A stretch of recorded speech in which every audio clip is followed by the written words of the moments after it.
encore, donc, non pas écouter spécialement la voix d'un homme au travers de la prédication de la parole de Dieu, mais nous voulons écouter donc vraiment le Seigneur, ce qu'il a à nous dire au travers de la prédication. Donc le titre du message, les meilleures lettres d'accréditation.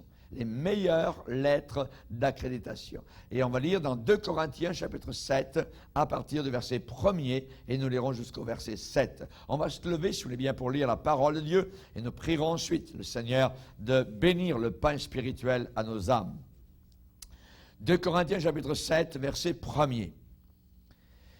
Ayant donc de telles promesses, de si grandes promesses, bien-aimés, purifions-nous de toute souillure, toute saleté de la chair et de l'esprit, en achevant notre sanctification dans la crainte de Dieu.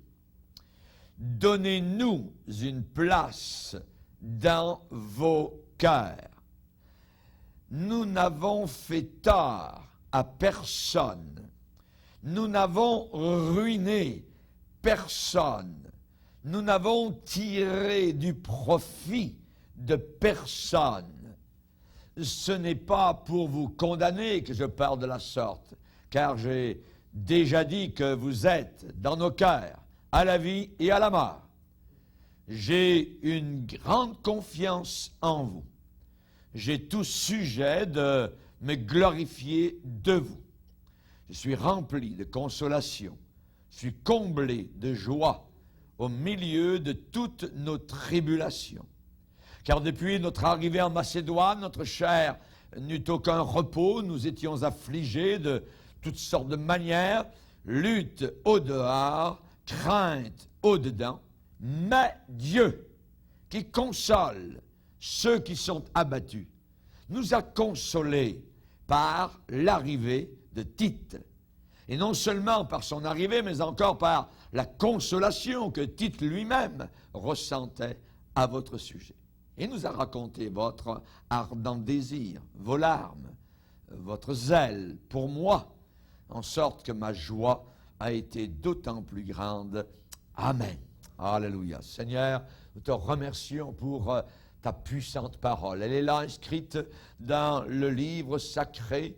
C'est la parole de Dieu. Ce sont les saintes écritures. Sont les écritures saintes, mises à part, particulières, qui nous viennent de Dieu. Tu es toi-même l'auteur de ce livre. Et nous te demandons ce soir d'en bénir, Seigneur, les réflexions que nous allons en tirer. Que l'Esprit de Dieu, l'Esprit de gloire, nous amène à comprendre, à réaliser, Seigneur, que nous pouvons faire ton plaisir, que nous pouvons marcher avec intégrité, que nous pouvons être accrédités de ta part devant Dieu et devant les hommes. Nous te demandons que nous puissions avoir une conduite irréprochable et que nous puissions être toujours un honneur pour toi. Au nom de Jésus, Amen. Et tout le peuple dit Amen. Gloire à Dieu. Que Dieu vous bénisse. Vous pouvez vous asseoir. Alléluia. Gloire au Seigneur. Que Dieu soit béni. Dans les dénominations religieuses, généralement, certains reçoivent à un certain moment donné des lettres de reconnaissance à certains niveaux de leur cheminement, je dirais, spirituel, et spécialement lorsque on reconnaît que quelqu'un peut jouer un rôle pastoral, alors une dénomination va émettre des lettres qu'on appelle d'accréditation. Donc, ce sont des lettres, c'est une petite carte, comme vous avez votre carte bancaire, ça marque un tel, donc, est pasteur appartenant à telle dénomination. Oui, pas de problème avec ça, voyez, tant que ça marche avec le Seigneur. Mais il y a d'autres lettres d'accréditation, meilleures que celle-là. Pourquoi? Parce que on peut, dans une dénomination, avoir des lettres d'accréditation. On peut être appelé diacre, pasteur, diaconesse, quoi que ce soit, ancien, et cependant avoir marqué sur une carte pasteur un tel, ainsi de suite. Mais ça ne veut pas dire que même en ayant ça, on est accrédité de la part du Seigneur. Et les vraies lettres d'accréditation, Nous allons les voir ce soir. Paul a dit aux Corinthiens, donnez-nous une place dans vos cœurs. Nous n'avons fait tort à personne. Nous n'avons ruiné personne. Et nous n'avons tiré du profit de personne. Paul n'avait pas honte. Il n'avait pas honte de quoi que ce soit et il était prêt à être mis sur la sellette n'importe quand et n'importe où. Alléluia. C'est un défi pour toute communauté. Quand quelqu'un peut dire, donnez-nous une place dans vos cœurs. Nous n'avons fait tort à personne. Nous n'avons ruiné personne. Nous n'avons tiré du profit de personne. Ça veut dire, nous n'avons exploité personne. N'oubliez pas que Paul, ce sont ses lettres d'accréditation à lui, devant Dieu et devant les hommes. Maintenant, Paul, le gouvernement le scrutait, le regardait de proche. Ses ennemis l'analysaient, ils l'occultaient, ils l'accusaient, ils le calomniaient. Ils attendaient de trouver une faille dans la cuirasse de Paul. Ses frères l'observaient. Et le public faisait des demandes. Paul pouvait dire, donnez-nous une place dans vos cœurs. Il en avait le droit. Il pouvait le dire. Donnez-nous une place dans vos cœurs, nous n'avons fait tort à personne. Nous n'avons ruiné personne, nous n'avons exploité personne.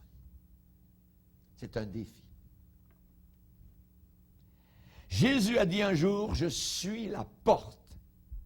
Il n'a pas dit je suis une porte, je suis la porte. Ça veut dire qu'à la porte des brebis, c'est là où le berger fait la vérification de ses brebis quand elles rentrent dans le bercail. C'est le point de check-up, la porte. Je suis la porte. Et là, il les compte. 1, 2, 3, 4. Oh, toi, la patte cassée. Oh, là, un œil au beurre noir. Là, tout ça. La gale. Là, il les checkait à la porte. Et le point de check-up de nous, les brebis, c'est à la porte. Ce n'est pas spécialement devant un comité d'hommes religieux. Ce n'est pas devant un Sanhédrin qui est capable de condamner de bonnes personnes comme Pierre et Jean. Mais le point de check-up, soit des brebis, soit des pasteurs, soit de tous les chrétiens à tous les niveaux dans ce qu'on appelle Église de Dieu, c'est à la porte qu'on vérifie. Je suis la porte. C'est lui, le Seigneur, qui est le point de vérification. C'est lui qui scrute. Bien plus que n'importe quel comité d'église, que n'importe quel district dénominationnel. N'oubliez pas que lorsque le Seigneur est venu voir ces églises, il a dit régulièrement, je connais, je sais. Il sait exactement tout ce qui se passe dans une église. Lorsque dernièrement un pasteur d'une très grande église a été reconnu comme ayant des relations homosexuelles depuis des années avec un autre homme, Jésus le savait depuis des années. Jusqu'au jour où le scandale, évidemment, est sorti. La personne pouvait avoir des lettres d'accréditation d'une dénomination religieuse, mais ça ne veut pas dire qu'il était accrédité de la part du Seigneur. Et les hommes peuvent discréditer un vrai homme de Dieu, et ça ne veut pas dire qu'il est discrédité de la part du Seigneur. Alléluia. Je suis la porte. Lorsque le Seigneur est venu à l'église de Thyatire, il leur a dit, attention, je suis le Fils de Dieu. Et j'ai mes yeux comme une flamme de feu. Mes yeux sont comme des flammes de feu. Et mes pieds sont semblables à de l'airain ardent en fusion. Il a les yeux, il connaît, il sait. Alléluia. L'Éternel connaît. Je sais quand tu te lèves, je sais quand tu te couches. Il connaît. Et si vous remarquez à chaque église, à Éphèse, il va dire, je connais tes œuvres, ton travail, ta persévérance. À Smyrne, il va dire, je connais ta tribulation, ta pauvreté. À Pergame, il dit, je sais où tu demeures, et je sais que là est le trône du diable. Le Seigneur sait tout dans son église. À Thyatire, il va dire, je connais tes œuvres, ton amour, ta foi, ton fidèle service, ta constance. Mais ce que j'ai contre toi, tu laisses la femme Jézabel, qui se dit prophétesse, enseigner et séduire mes serviteurs pour qu'ils se livrent à l'impudicité. À Jérusalem, à une époque d'apostasie, alors que le prophète de Dieu était à des milliers de kilomètres loin de Jérusalem en exil, le Saint-Esprit l'a emmené. Il l'a pris par les cheveux et l'a emmené spirituellement parlant pour le montrer ce qui se passait dans le temple à Jérusalem. Et Dieu a dit à Ézéchiel, perce la muraille, regarde ce qui se passe dans mon temple. Et il a vu les anciens qui étaient en train d'adorer devant un mur des puissances diaboliques. Regarde ce qui se passe derrière. En avant, il semble beau, il parle de Dieu, il parle de la Bible, mais derrière cela, ils adorent les démons, ils adorent les puissances diaboliques, ils adorent les puissances occultes, ils adorent les puissances sexuelles et impures de l'enfer. Et Dieu a dit à Ézéchiel, je vais te montrer encore des choses pires que ça. Le Seigneur sait ce qui se passe dans son Église. À l'Église de Sardes, il va dire, je connais tes œuvres, je sais que tu passes pour être vivant, mais tu es complètement mort. Il n'y a aucune vie dans ton Église. À l'Église de Philadelphie, le Seigneur va déclarer, je connais tes œuvres, parce que tu as peu de puissance, tu as gardé ma parole, tu n'as pas renié mon nom. J'ai mis devant toi une porte ouverte que personne ne peut fermer. Alléluia! Qui va pouvoir fermer quand Dieu ouvre? Personne. Il y a l'église de Laodicée, il va dire, cette église apostate qui sera vomie littéralement, une église qui va aller en enfer, imaginez. Je connais tes œuvres, je sais que tu n'es ni froid ni bouillant, tu es tiède, je te vomirai. Le Seigneur sait ce qui se passe. Dans le psaume 7, spécialement, on a une description merveilleuse de la justice du Seigneur. Et le Seigneur va déclarer en disant, l'Éternel juge les peuples. Rends-moi justice, ô Éternel, selon mon droit, selon mon innocence. Mets un terme à la malice des méchants et affermis le juste. Toi qui sondes les cœurs et les reins, Dieu juste. Dieu sonde les cœurs. Il voit ce qui est derrière, je dirais, le devant. Il va dessous, je dirais, le vernis. Il connaît la réalité invisible d'une personne. Une meilleure lettre d'accréditation, l'apôtre Paul va dire, donnez-nous une place dans vos cœurs. C'est un ordre. Il a le droit de le demander. Donnez-nous une place dans vos cœurs. Juste auparavant, au chapitre 6, verset 13, il va leur dire, élargissez-vous. Qu'est-ce qu'il veut dire? Il veut dire, élargissez votre cœur. Ne restez pas petit, ne restez pas mine, étroit. Ne me refusez pas, ne refusez pas le ministère de l'Esprit qui vient par ma bouche. Donnez-nous une place dans vos cœurs. On voit un jour qu'un jeune homme est venu vers Jésus, un jeune homme qui cherchait à entrer. Il cherchait à entrer où? Dans le royaume de Dieu. Le Seigneur lui a dit, garde les commandements. Garde les commandements. Le jeune homme a fait différentes choses. Tout d'abord, il est venu vers la bonne personne, vers Jésus. Très bien. Deuxièmement, il a posé la bonne question. Que dois-je faire pour hériter la vie éternelle? Très bien. Bravo. Troisièmement, il a eu la bonne réponse. Mais hélas, 3 fois hélas, la 4e chose, il n'a pas fait la bonne chose. Il est reparti loin du Seigneur. Il est reparti loin du Seigneur. Il n'a pas voulu donner une place dans son cœur au Seigneur. Son cœur était étroit, resserré.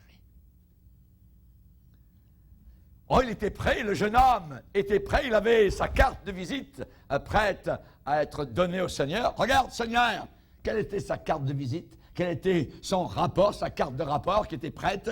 J'ai gardé les commandements dès ma jeunesse. Oh! Oh! J'ai gardé les commandements depuis ma jeunesse. Le boomerang est revenu, pouf, frapper ce jeune homme. Il te manque une chose. Oh! Il te manque une chose. Et quand vous manquez une seule chose, vous manquez tout. Il avait peut-être fait déjà un bon chemin, peut-être c'est pas un mauvais garçon, mais il lui manquait une chose. Soudain, sa peur, sa crainte, son amour de l'argent, son manque de compassion ont été révélés devant tous les autres. Il te manque une chose. Et ça peut être désastreux. Un manque. Pas grand-chose, mais il te manque une chose. Tu ne peux pas rentrer comme ça. Il te manque une chose. La Bible dit, l'Éternel est mon berger, je ne manquerai de rien. Mais l'Éternel n'était pas son berger. C'était un jeune homme religieux, mais sans, évidemment, avoir le berger dans son cœur. Il n'avait pas ouvert son cœur. Il n'avait pas fait une place pour le Seigneur.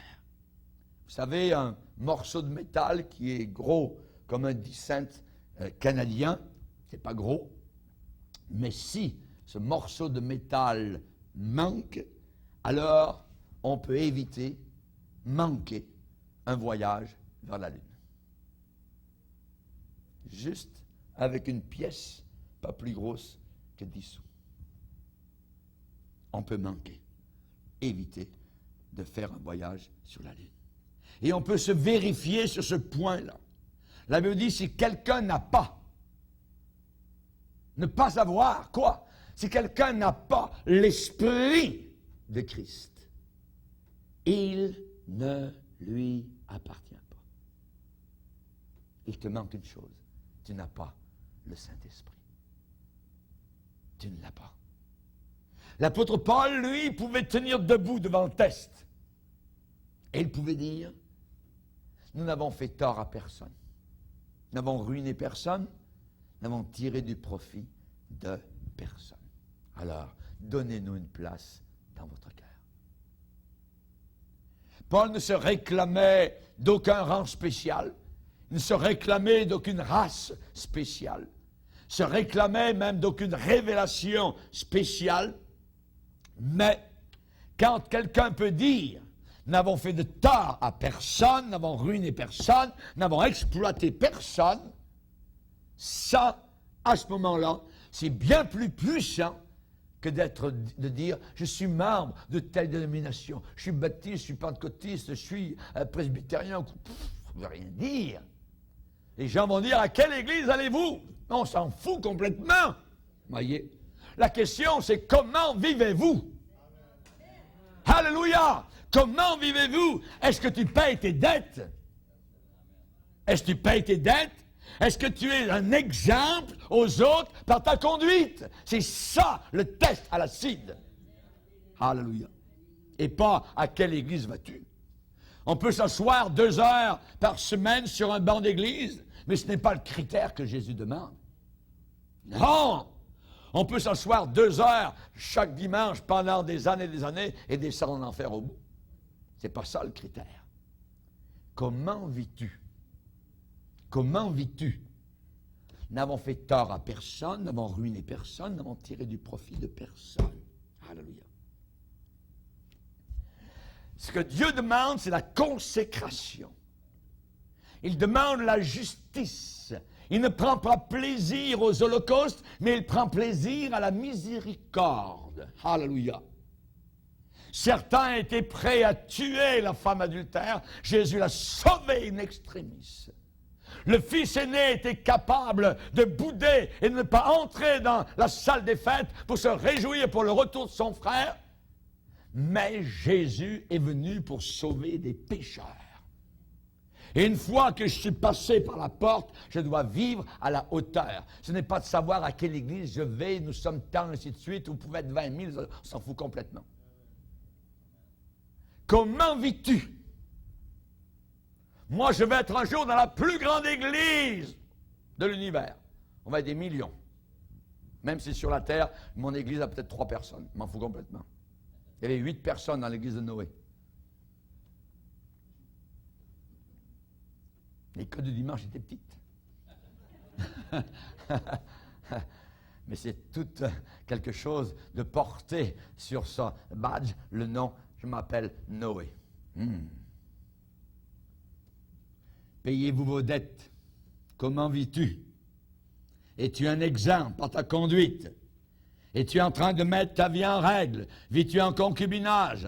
Que regardes-tu à la télévision? Qui ferme la télévision? Qui ouvre la Bible? Toutes ces choses-là. Avec qui voyages-tu? Est-ce que vous pouvez dire à votre famille, votre équipe ou votre personnel dans votre bureau, recevez-nous, donnez-nous une place dans votre cœur? Est-ce que vous pouvez dire cela? Il y a des gens qui ont besoin de voir en moi la religion pure. La religion pure.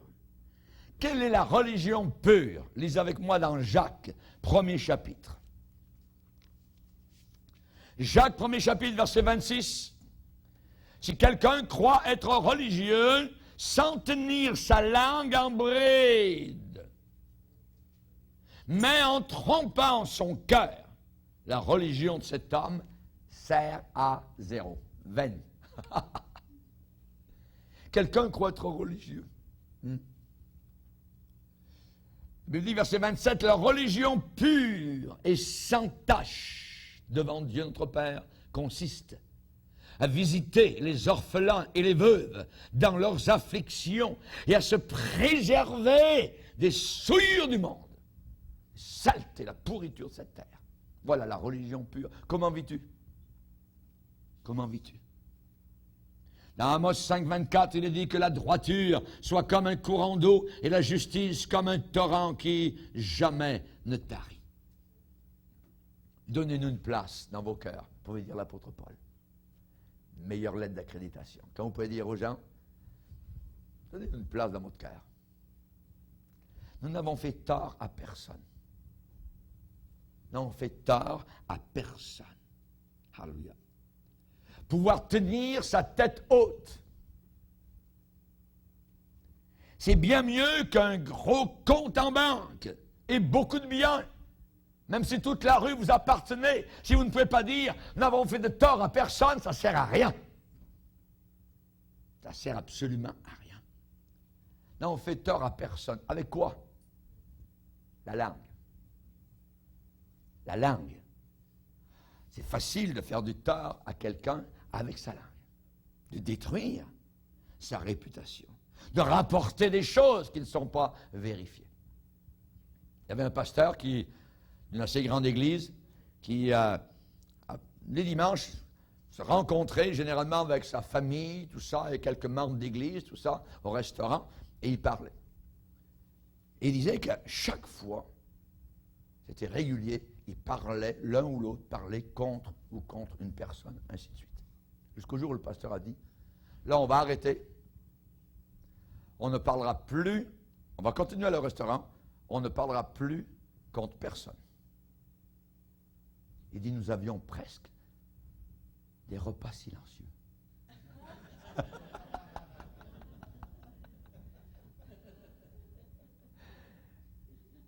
Merci Seigneur. Ce qui veut dire au moins ils ont vu un besoin. N'avons fait tort à personne. À personne. Voilà les vraies lettres d'accréditation. La Bible dit, c'est l'apôtre Pierre qui va déclarer en disant, si quelqu'un veut aimer la vie et voir des jours heureux, qu'est-ce qu'il faut faire? Qu'il préserve sa langue du mal, ses lèvres des paroles trompeuses, qu'il s'éloigne du mal, fasse le bien, qu'il recherche la paix et la poursuive, car les yeux du Seigneur sont sur les justes et ses oreilles sont attentives à leurs prières. Mais la face du Seigneur est contre ceux qui font le mal. Contre ceux qui font le mal. Alléluia. Au-dessus de tout, alléluia, il faut être quelque chose. Alléluia. Être un véritable chrétien. Que vous puissiez dire, alléluia, donnez-nous une place dans votre cœur, nous n'avons fait tort à personne, nous n'avons ruiné personne. Nous n'avons tiré du profit de personne. De personne. Donc, soyez au meilleur de vous-même. Au meilleur de vous-même. Alléluia. Votre voisin regarde bien plus un caractère qu'un catéchisme. Il ne cherche pas à savoir ce que vous croyez. Il cherche à voir un caractère. Comment vous réagissez? Comment vous agissez? Sa religion, ça lui fait faire quoi à lui? Oui, c'est ça qu'il veut savoir. Et je suis pour le christianisme à 100%, mais je préfère voir une école fermée. Je préfère voir un marché fermé, une banque fermée, une gare fermée, qu'une église fermée. Une église authentique, une église où la parole de Dieu est annoncée. Alléluia. Je préfère voir le centre-ville de Montréal fermé qu'une église où la parole de Dieu est annoncée, où les cœurs sont renouvelés, où les âmes sont sauvées, où les corps sont guéris, où Jésus peut venir et se manifester et dire, tu as peu de puissance, mais tu as gardé ma parole. Alléluia. Merci Seigneur. Je ne veux pas vivre dans un endroit où il n'y a pas d'église. C'est impossible. Je ne peux pas vivre dans un endroit où il n'y a pas d'église. Je me rappelle quand nous étions missionnaires avec les Indiens au nord du Québec, il y avait un Indien de notre église qui était allé pour la chasse, et ainsi de suite, au nord du Québec, en haut de la baie de James. Et quand il est revenu, à peu près 3 ans plus tard, il dit, pasteur, c'est terrible. Il dit, écoute ce qui est arrivé. Il était triste. Il dit, il n'y a pas d'église. Il n'y a pas d'église. C'est terrible d'être dans un lieu où je ne peux pas avoir ma nourriture pour mon âme. Et je ne veux pas avoir une nourriture diluée. Je ne veux pas qu'on me donne 1 litre de lait avec une goutte de poison à l'intérieur. Je ne veux pas qu'on m'enseigne en me disant tu seras millionnaire, ainsi de suite. Jamais de la vie. C'est un faux prophète qui enseigne ça. Jamais dans la Bible on me promet d'être millionnaire. L'apôtre Paul, s'il avait entendu ça à Corinthe, il s'est assis au fond et dit bon, on va écouter ce prédicateur qui vient peut-être de quelque part en Asie mineure, ainsi de suite. Le titre de mon message ce soir, comment avoir l'attitude d'un millionnaire.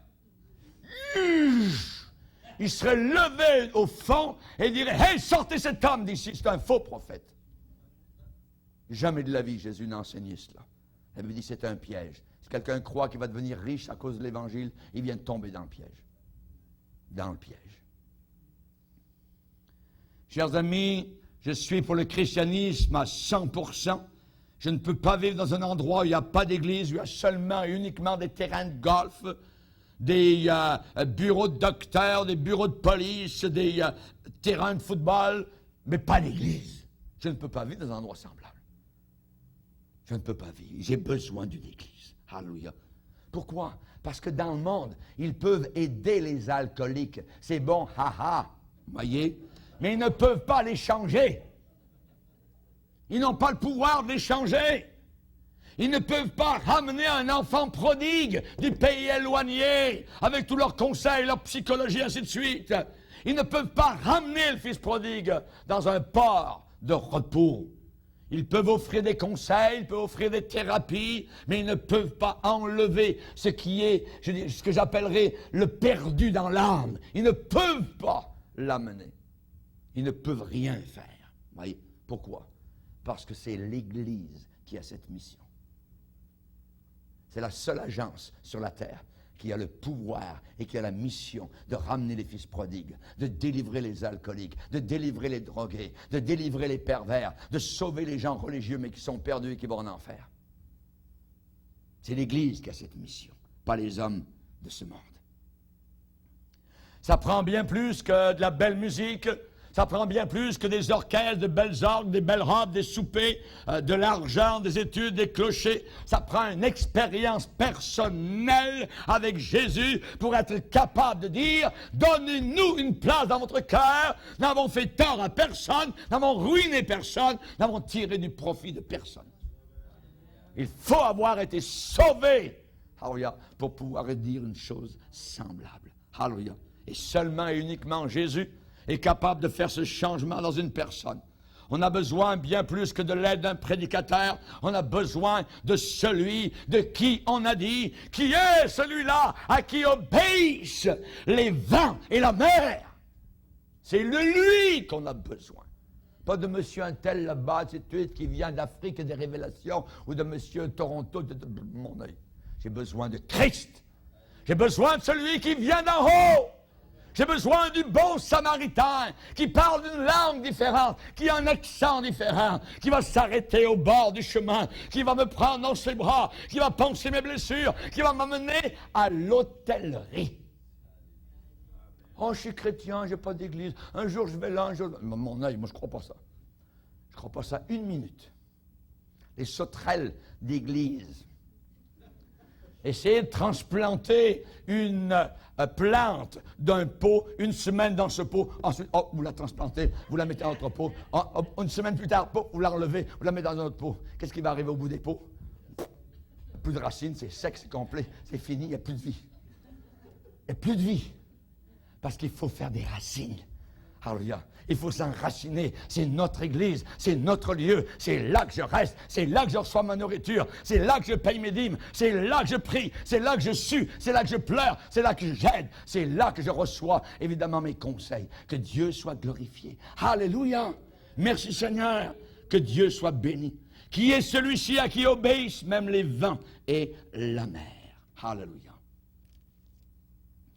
Le Seigneur est le seul capable d'enlever la mesquinerie d'un cœur, l'étroitesse de cœur. En bon français, on appelle ça quelqu'un de mine. Quand on est chrétien, on n'est pas mine. Alléluia. On est un cœur ouvert. Alléluia. On est ouvert vers les autres. On est accueillant. On est compatissant. Alléluia. On est condescendant. Alléluia. On n'est pas là pour condamner qui que ce soit. C'est le Seigneur uniquement, le seul, qui peut enlever la mesquinerie de nos cœurs. Et quand il ôte cela, alors le problème de mariage va partir. Va partir tout de suite. Alléluia. Vous arrêtez de tricher. Vous arrêtez de donner des coups dans le dos de votre voisin. Vous arrêtez d'emprunter sans rembourser. Alléluia.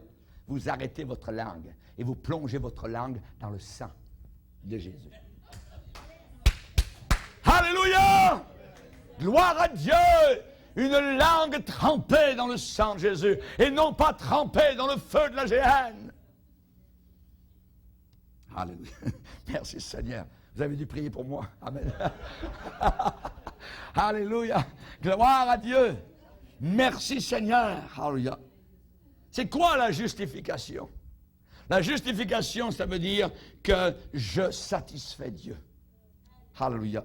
Et la sanctification, ça veut dire que je peux passer l'inspection des hommes et ma propre inspection. Je ne sais pas si ça vous est arrivé de faire passer, si le gouvernement vous a demandé de passer l'inspection de votre voiture. Alléluia.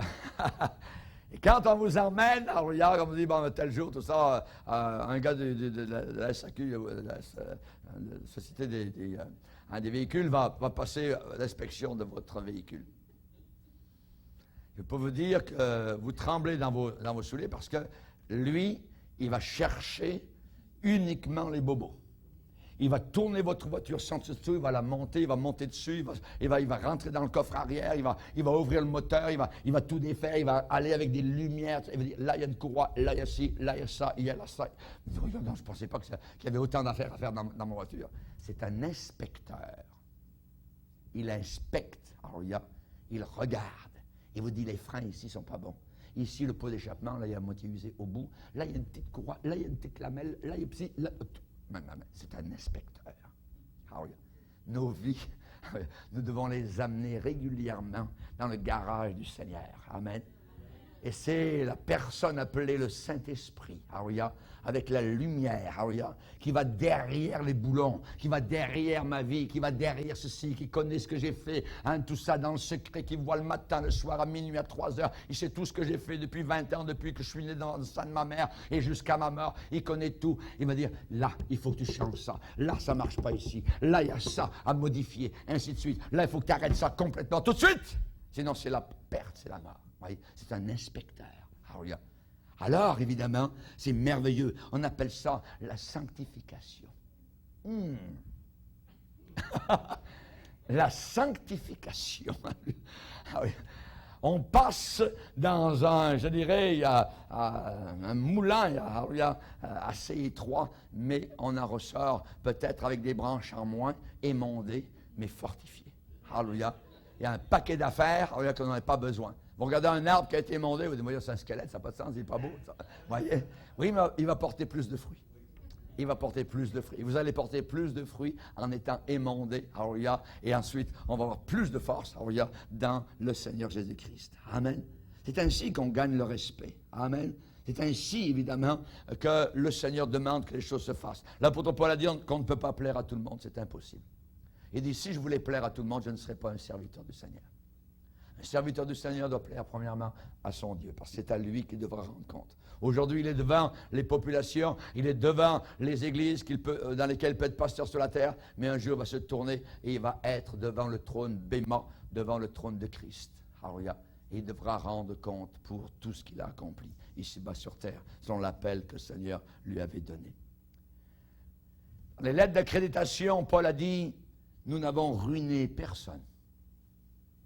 Qu'est-ce que ça veut dire? Nous n'avons ruiné personne. Ça veut dire, je n'ai corrompu personne par mon exemple. Je n'ai corrompu personne par mon exemple. Je n'ai pas donné un mauvais exemple à personne pour que quelqu'un, au jour du jugement, puisse tourner le doigt contre moi. Nous n'avons ruiné personne. Nous n'avons amené personne à la ruine spirituelle. Il y en a beaucoup de personnes autour de vous qui vous regardent. L'Église de Dieu. Ils vous regardent semaine après semaine. Ou bien vous allez leur faire naufrage, ou bien vous allez les sauver. La Bible dit, veille sur ton enseignement, ainsi tu te sauveras toi-même et tu sauveras ceux qui t'écoutent. Gloire à Dieu. Alléluia. Et encore, Jude va dire, sauvez-en d'autres en les arrachant du feu. En les arrachant du feu. Vous les mamans, est-ce que vous pouvez placer votre bras autour de votre fille et lui demander, chérie, quelle est la meilleure femme au monde? Si elle vous répond, c'est toi maman, c'est le test. Vous avez passé. C'est toi. Toute votre profession s'en va vers ce but. L'apôtre Paul avait dit aux Thessaloniciens, vous avez été mes imitateurs et ceux du Seigneur. Vous avez été mes imitateurs. Ce qui veut dire, c'est la raison pour laquelle j'insiste, et je le rappelle au travers des mois et des années parfois, telle église, tel pasteur, telle église. On est influencé par le messager qui nous enseigne. Même par ce qu'il ne dit pas, mais influencé par ce qu'il est. Même ce qu'il est, quand vous ne le voyez pas le lundi, le mardi, le mercredi ou quoi que ce soit. Mais vous êtes influencé par ce qu'il enseigne, même le dimanche. Et c'est très important de savoir au pied de qui je me place. L'apôtre Paul a dit encore aux Thessaloniciens, j'ai été un modèle à imiter. Et j'ai été un modèle à imiter. Il y a quelque chose de particulier de se voir reproduit dans nos enfants. Vous allez découvrir qu'il n'y a pas une seule faute en eux que vous ne pouvez pas trouver en vous-même.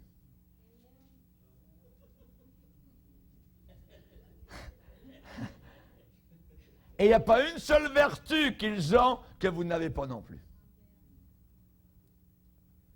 Les enfants reflètent leurs parents comme les assemblées reflètent leurs pasteurs. Comme des étudiants reflètent leurs professeurs. Au jour du jugement, je ne veux pas qu'aucun être humain puisse dire ce qui est mauvais dans ma vie, quand ça a commencé à devenir mauvais, c'était à cause de la mauvaise influence du pasteur Bourgier. Je ne veux pas que personne puisse me dire cela. Alors je veux avoir les lettres d'accréditation du district d'en haut. Ils sont 3 sur le comité. Alléluia. Alléluia. Et je veux qu'elles soient renouvelées chaque année. Gloire au Seigneur. La Bible parle, Paul a dit à Timothée d'avoir un bon témoignage de ceux du dehors pour ne pas tomber dans le discrédit et dans les pièges du diable. Le diable a des pièges, voyez, pour les imprudents. Et on s'attend à ce que vous soyez, vous chrétiens, qui dites que vous êtes chrétiens, à moi comme pasteur, que nous soyons des exemples de loi et d'ordre. Si on dit qu'on est chrétien, un chrétien, c'est de rendre à César ce qui est à César. Tant que César ne vient pas à la porte me dire c'est interdit, je vais lui rendre hommage et je vais lui rendre ce que je lui dois. Rendez à César ce qui est à César. Ça veut dire qu'il faut que je remplisse des formules d'impôts. Je sers le Seigneur quand je remplis mes formules d'impôts et que je paye mes impôts. Je sers Dieu qui a établi l'ordre de mon pays. Et ceux qui s'opposent à l'ordre que Dieu a établi s'opposent à Dieu lui-même. Romains chapitre 13, verset 1er. Mon gouvernement s'attend à ce que je sois même un exemple quand je visite d'autres pays. On me donne un passeport du Canada. Et on s'attend à ce que j'agisse en bon citoyen du Canada. Ça veut dire être courtois. Si on me demande dans un certain pays de ne pas prendre des photos, correct. Je me soumets. Voyez. Il faut faire la bonne chose. Il faut dire la bonne chose. Pourquoi? Parce que Jésus a repris sévèrement et de façon cinglante les pharisiens en disant, ils disent certaines choses et ils ne font pas. C'était le problème. Jésus a dit, faites ce qu'ils disent, mais n'agissez pas selon leurs actions. Parce qu'ils disent, mais ils ne font pas. Ils ne font pas. Et il les a envoyés, vous savez où. C'était une bonne chose pour Paul de dire, j'ai vécu à Éphèse, j'ai vécu à Philippe, j'ai vécu à Antioche, j'ai vécu à Corinthe, j'ai vécu à Athènes, voyez. Mais Paul, en même temps, pouvait dire, ce que vous avez appris de moi, faites-le, et le Dieu de paix sera avec vous. C'était des vraies lettres d'accréditation. Dans Corinthiens 4, l'apôtre Paul va dire, je vous en conjure donc, soyez mes imitateurs. Soyez mes imitateurs. Pour arriver en avant et dire, imitez-moi, il faut avoir une moyenne carte d'accréditation. Il faut pouvoir passer le test. Ça veut dire qu'il faut vivre ce qu'on dit. Et c'est le problème aujourd'hui universellement. Beaucoup de chrétiens disent et ne font pas. Beaucoup de pasteurs disent et ne font pas. Paul a dit que personne, à Timothée, que personne ne méprise ta jeunesse, mais sois un modèle envers les fidèles. En parole, en action, en pureté, ainsi de suite. Sois un modèle. Un modèle. Est-ce que d'autres personnes autour de vous peuvent regarder vers vous et vous dire, ah, tiens, c'est un bon modèle à imiter. Est-ce qu'ils peuvent faire cela? On parle ici de votre intégrité. L'intégrité. Et votre intégrité, c'est votre plus grand capital. C'est votre plus grand investissement. Alléluia. Votre intégrité, votre plus grand avantage. On voit que Paul disait, soyez tous mes imitateurs frères, portez les regards sur ceux qui marchent selon le modèle que vous avez en nous. Imitez les bons. Et dans Hébreux 13, l'auteur va dire, souvenez-vous de vos conducteurs qui vous ont annoncé la parole de Dieu. Observez la fin de leur vie, imitez leur foi. Pourquoi observer la fin de leur vie? Parce qu'ils ont été fidèles jusqu'à la fin. Et bien souvent, tchouk, ils avaient la tête coupée ou on les tuait. Imitez-les. Parce qu'après, c'est la gloire. Imitez-les. Heureux ceux qui sont intègres dans leur voie. Et en terminant, Paul, sur ses lettres d'accréditation, dit, nous n'avons tiré du profit de personne. On parle ici des transactions d'affaires. Business. C'est le test à l'acide. Nous n'avons tiré du profit de personne. Ça veut dire qu'on a abusé de personne. Est-ce que j'ai serré des chiffres? Est-ce que j'ai caché des montants? Est-ce que j'ai fait payer plus que le prix réel? Est-ce que j'ai pris avantage de ma position? Est-ce que je me suis servi de ma position pour tirer un avantage pécuniaire sur les gens?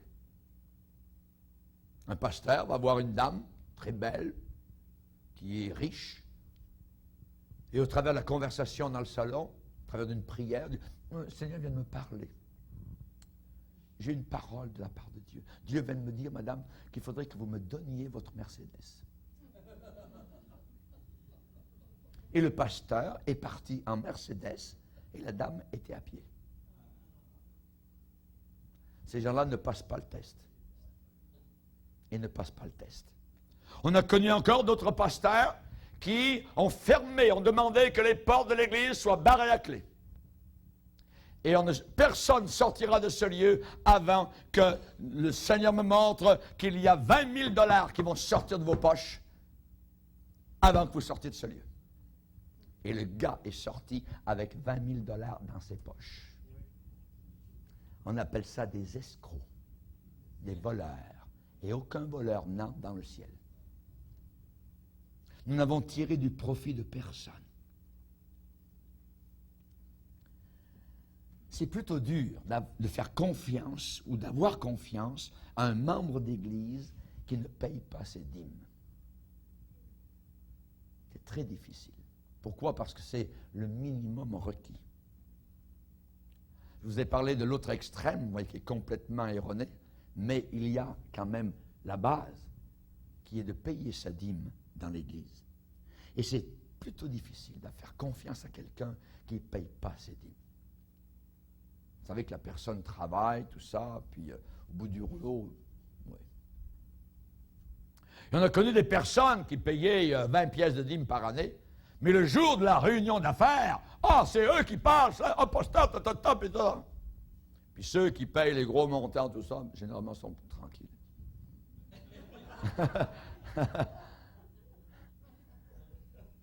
Nous n'avons tiré du profit de personne. Un membre d'église qui ne paye pas ses dîmes, c'est dur d'avoir confiance, parce qu'il n'est pas sérieux, pas honnête avec Dieu. Et si on n'est pas honnête avec Dieu, on ne l'est pas plus avec les hommes. C'est impossible. Mais on peut faire des restitutions. On peut faire des restitutions. On peut être comme Zachée, qui est ressorti de sa maison en disant, maintenant Seigneur, je vais donner la moitié de mes biens à ceux à qui j'ai fait tort, et 4 fois plus à ceux à qui je dois quelque chose. Il était transformé par le Saint-Esprit. Transformé par le Saint-Esprit. Dieu est capable de nous mettre sur un lit d'hôpital. Il n'y a pas de problème. Demain matin, on peut se trouver complètement paralysé. Comment je vais travailler? Comment je vais... Vous voyez? C'est Dieu qui nous teste au travers d'une vie. C'est une courte vie. Courte vie, c'est très court. C'est pendant 30 ans, 40 ans sur la terre, à servir le Seigneur, 50 ans peut-être, un peu plus. Vous voyez? Mais c'est juste une école. Dieu veut voir si on obéit ou pas. C'est tout. C'est tout. C'est aussi simple que cela. On peut faire des restitutions. On peut aussi faire des confessions. À Éphèse, lorsqu'il y a eu un réveil spirituel, la Bible dit que les gens venaient confesser ce qu'ils avaient fait. Ils apportaient leurs livres d'occultisme, d'ésotérisme, tout ça. Ils apportaient tous les livres de Bénéin, de Kenneth Hagin, ils amenaient tout ça, ils brûlaient tout ça. Gloire à Dieu. Alléluia. Merci Seigneur. Tous les livres des faux prophètes, tous les livres d'évangile de prospérité, tout ça, on brûle ça. On brûle ces affaires-là. Ceux qui disent qu'il a fallu que Jésus naisse de nouveau en enfer. Ah, mon aïe! Est-ce que Paul a enseigné ça? Jamais de la vie. On brûle ça. On brûle ça. Voyez, tous les évangiles de prospérité, on n'en veut pas de ces affaires-là. On peut faire des confessions. On peut faire les choses correctes. On peut remettre les choses à l'endroit si on les a mis à l'envers. Voyez.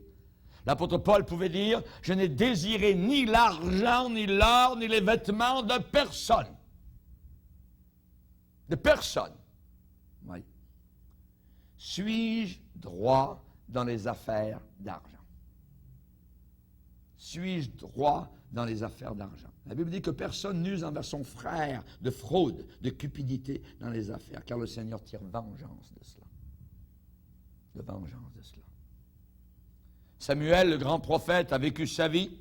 Il est arrivé avec les cheveux blancs un jour devant un rassemblement de tout le peuple d'Israël et il a posé la question. Il a dit, j'aimerais que vous me jugiez. J'aimerais que vous me jugiez. Il a fait la demande à Israël de le juger. On va le lire, si vous voulez bien, dans 1 Samuel 12. Jugez-moi. 1 Samuel 12, verset 2 jusqu'au verset 5. Pour moi, je suis vieux, j'ai blanchi, et mes fils sont avec vous. J'ai marché à votre tête depuis ma jeunesse jusqu'à ce jour. Me voici. Rendez témoignage contre moi en présence de l'Éternel et en présence de son roi. Regardez les questions qu'il pose. De qui ai-je pris le bœuf? Ça veut dire de qui ai-je pris la voiture? De qui ai-je pris l'âne? Ça, c'est le vélo. Vous voyez? Qui ai-je opprimé? Et qui ai-je traité durement? De qui ai-je reçu un présent pour fermer les yeux sur lui? Je vous le rendrai. Ils répondirent, tu ne nous as point opprimés, et tu ne nous as point traités durement, et tu n'as rien reçu de la main de personne. Gloire à Dieu. Lettre d'accréditation. Test à l'acide, il l'avait passé. Il leur dit encore, l'Éternel est témoin contre vous et son roi est témoin ce jour, que vous n'avez rien trouvé dans mes mains. Et ils répondirent, ils en sont témoins. Amen. Ça, c'est merveilleux. C'est les meilleures lettres d'accréditation que l'on peut avoir ici-bas sur la terre. Alléluia. Donnez-nous une place dans vos cœurs. N'avons fait tort à personne. N'avons ruiné personne. N'avons tiré du profit de personne. Alléluia. Un témoignage merveilleux qu'avait Samuel. Alléluia. Et c'est le but de chaque croyant. C'est notre propre but personnel. Et l'apôtre Paul pouvait dire, à la fin de sa vie, j'ai combattu le bon combat, j'ai achevé la course, j'ai gardé la foi, je m'efforce d'avoir toujours une bonne conscience, sans reproche, devant Dieu et devant les hommes. Une bonne conscience. Très important, notre conscience. Paul va dire à Timothée, Dieu que je sers avec une conscience pure. Alléluia. Et de tels caractères nous rendent meilleurs. On a envie d'être comme cela. Amen. Dans n'importe quelle compagnie, dans n'importe quel groupe, dans n'importe quelle association, dans n'importe quelle église, on aime ces gens-là. Ils peuvent dire, voilà mes lettres d'accréditation. Alléluia. Ça nous donne une autorité de dire avec assurance, donnez-nous une place dans vos cœurs. Alléluia. Nous n'avons fait tort à personne. Nous n'avons ruiné personne. Et nous n'avons profité de personne. Paul va dire à c'est Jean, c'est pas Paul, Jean va dire à Gaius, bien-aimé, n'imite pas le mal, mais le bien. Celui qui fait le bien est de Dieu. Celui qui fait le mal n'a pas vu Dieu. Et pour terminer, une réputation vaut bien plus que des millions. Une réputation est préférable à de grandes richesses. Un proverbe, une réputation. Vous pouvez avoir rien du tout, être en prison, mais votre réputation, ça c'est quelque chose. Proverbe 27, verset 21, un homme est jugé d'après sa renommée. Sa renommée. Ecclésiaste 7, 1, une bonne réputation vaut mieux que le bon parfum. Une bonne réputation. Jésus a dit, je suis la porte. C'est lui le check-up. C'est là que les brebis passent. Est-ce que je passe le test? Est-ce que je passe le test? Soyons des hommes, soyons des femmes d'honneur. Amen. Des femmes nobles. Ayons tous, alléluia, sur notre cœur, nos lettres d'accréditation. Recevons-nous tous ensemble. Ayons les cœurs ouverts. Élargissons nos cœurs. Donnons une place dans nos cœurs aux frères et aux sœurs. Alléluia. Ne faisons aucun tort à personne. Nos langues, trempons-les dans le sang. Alléluia. N'avons ruiné personne et n'avons tiré du profit de personne.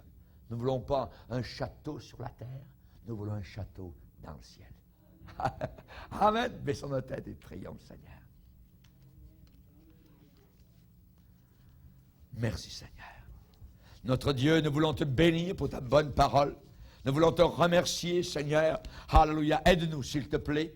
Combien, Seigneur Jésus, nous avons besoin de la lampe qui nous scrute, la lampe de l'inspecteur, alléluia, du Saint-Esprit, qui encore ce soir est allé dans des creux, des recreux, des failles, Seigneur Jésus, pour nous montrer ici, c'est en train de pourrir ici, il va falloir changer telle pièce, alléluia. Seigneur, sois un inspecteur, aide-nous à nous examiner nous-mêmes, parle-nous, et s'il y a quelque chose dans notre vie que tu nous montres, Seigneur, alors aide-nous à ne pas raidir le coup. Aide-nous, Seigneur, s'il te plaît, à faire les amendements que nous devons faire, les changements que nous devons accomplir. Aide-nous, Seigneur, à réaliser tes plans, réaliser, Seigneur, tes volontés qui sont les meilleures. Alléluia. Aide-nous, s'il te plaît, Seigneur Jésus, à piler même sur nos droits afin que nous puissions voir ta gloire se manifester. Merci, Seigneur. Dans le nom puissant de Jésus, nous te prions. Amen. Et tout le peuple dit Amen.